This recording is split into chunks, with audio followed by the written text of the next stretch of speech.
97,000 pending విద్యుత్ కనెక్షన్లు, దాదాపు 600 కోట్ల ఖర్చు, 7 నెలలు పూర్తిగా ప్రభుత్వ ఖర్చుతో కనెక్షన్లు. ఇది విద్యుత్ శాఖ అధికారులకు సీఎం కేసీఆర్ టార్గెట్. విద్యుత్ శాఖపై రివ్యూ నిర్వహించిన సీఎం కరెంట్ ఆఫీసుల్లో అవినీతి అధికారులపై సీరియస్ అయ్యారు. తీరు మార్చుకోవాలని వార్నింగ్ ఇచ్చారు.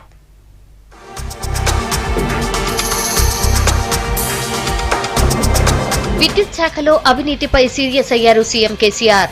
లంచం ఇస్తే గాని కరెంట్ ఆఫీసుల్లో పని కావడం లేదన్న ఇంటెలిజెన్స్ సమాచారంతో అధికారుల తీరుపై ఆగ్రహం వ్యక్తం చేశారు.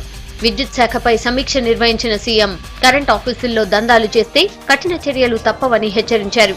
లంచం ఇవ్వకుండా, నేతల సిఫార్సులు లేకుండా, చెప్పులరిగేలా తిరగకుండా రైతులకు విద్యుత్ కనెక్షన్లు అందితేనే అక్రమాలకు తెరపడినట్టు అన్నారు. దరఖాస్తు చేసిన రైతులందరికీ పూర్తిగా ప్రభుత్వ ఖర్చుతోనే విద్యుత్ కనెక్షన్లు అందించాలని అధికారులను ఆదేశించారు సీఎం.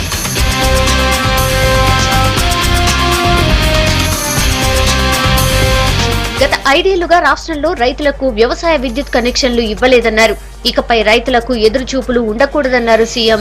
రాష్ట్రంలో 97,000 దరఖాస్తులు పెండింగ్ లో ఉన్నాయన్న అధికారులు వాటికి దాదాపు 600 కోట్లు ఖర్చవుతుందని సీఎంకు తెలిపారు. పెండింగ్ లో ఉన్న వాటితో పాటు రాబోయే నెలల్లో వచ్చే దరఖాస్తులను కూడా పరిగణలోకి తీసుకుని కనెక్షన్లు ఇచ్చేందుకు ఏర్పాట్లు చేయాలని ఆదేశించారు.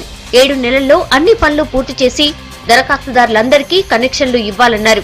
ఏ మండలంలో ఎప్పుడు కనెక్షన్లు ఇస్తారో షెడ్యూల్ రూపొందించాలని, లిస్టును గ్రామ పంచాయతీ నోటీస్ బోర్డులో పెట్టాలన్నారు సీఎం. వ్యవసాయ విద్యుత్ కనెక్షన్లు ఇచ్చే కార్యక్రమాన్ని కలెక్టర్లు స్వయంగా పర్యవేక్షించాలని సూచించారు సీఎం.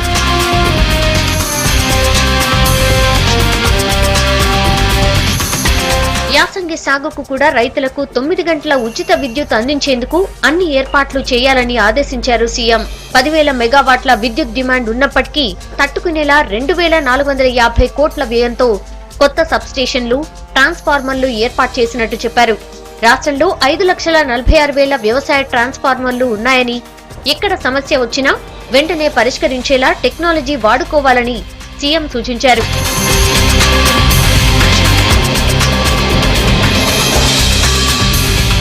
సీఎం క్లాస్ తో అలర్ట్ అయ్యారు అధికారులు. వీలైనంత త్వరగా రైతులకు విద్యుత్ కనెక్షన్లు ఇస్తామంటున్నారు.